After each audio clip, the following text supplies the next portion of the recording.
Hey, Pokemon Masters, BetaTonySJR here, firmly back down on the ground. Speaking of the ground, what about the life that comes from there? Plants. We've seen creatures in the Pokemon world that wear flowers and fungi in the forms of Venusaur or Breloom, but what about Pokemon like Vileplume or Lilligant?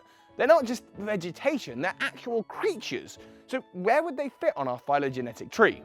Well, you can find out by buying the poster, of course, which is linked below, or you can just ask the question, how does plant life work in our world?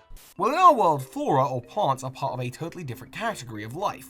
Humans are part of the classification Animalia. Fungi, like mushrooms, are in another category, as well as bacteria being in another category. And there is a whole other branch consisting of plant life, flora. That's right, fungus aren't technically the same as other plants. But in the Pokemon world, it's a little different.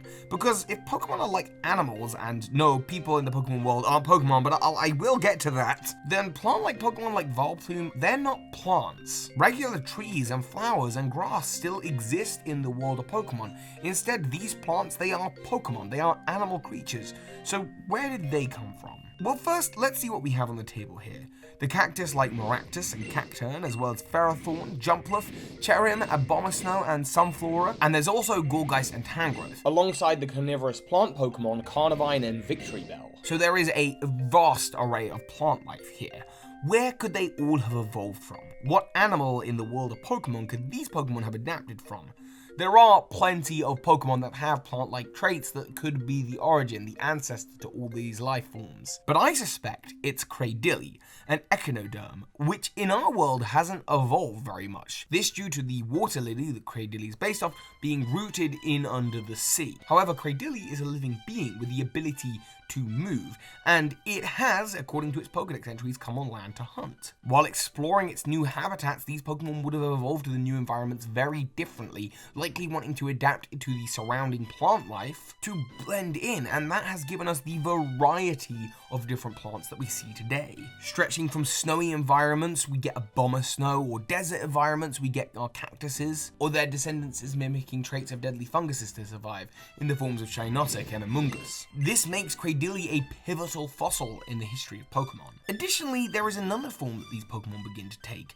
You can see that with Pokemon like Jumpluff or Cherrim that they are closely related to Vileplume and Blossom, Lilligant, Roserade, and Serena and Shiftry. These Pokemon plants have taken on a more human-like appearance, which is not unheard of.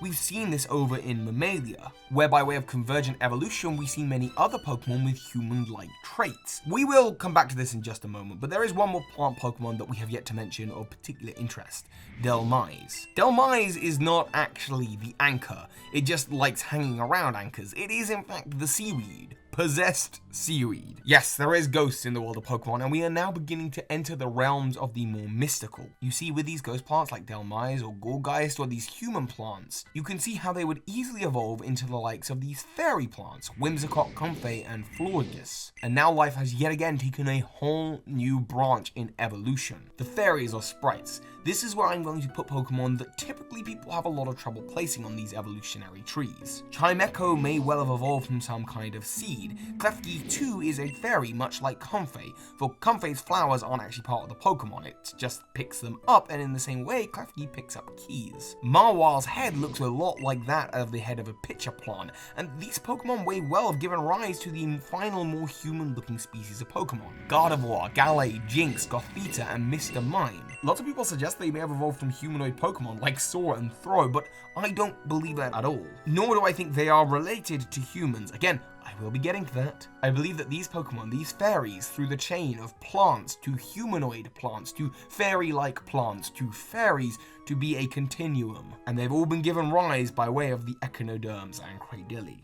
Now, this is not the end of the road, Pokemon Masters, and whether you agree with the decisions I made about the tree in this part or the last part, there is one Pokemon that has confused me, boggled my mind more than any other Pokemon in this series. I'm talking about the Pokemon Bisharp. What is it? Is it somehow related to humans? It's metallic in nature, maybe it came from space, or it could even be related to bugs. Looking at its pre-evolution poniard, I toyed with the idea that perhaps it was related to praying mantises, like that of Scyther with its scythes. But I finally put it here with the sprites and fairies when I saw one more Pokemon it could be related to, Gallade. With similar blade-like hands and warrior-type natures, it seems clear to me that these Pokemon are related. But that's just my suspicions anyway. This part involving fairies and plant life Pokemon, as well as the part before about space Pokemon, has been a little bit more speculative in nature, but the next part is dead certain. Man-made Pokemon, the Pokemon that we humans created. You'll have to engage with me who you think will be involved, of course, in the comments, and as always, so hi Pokemon Masters.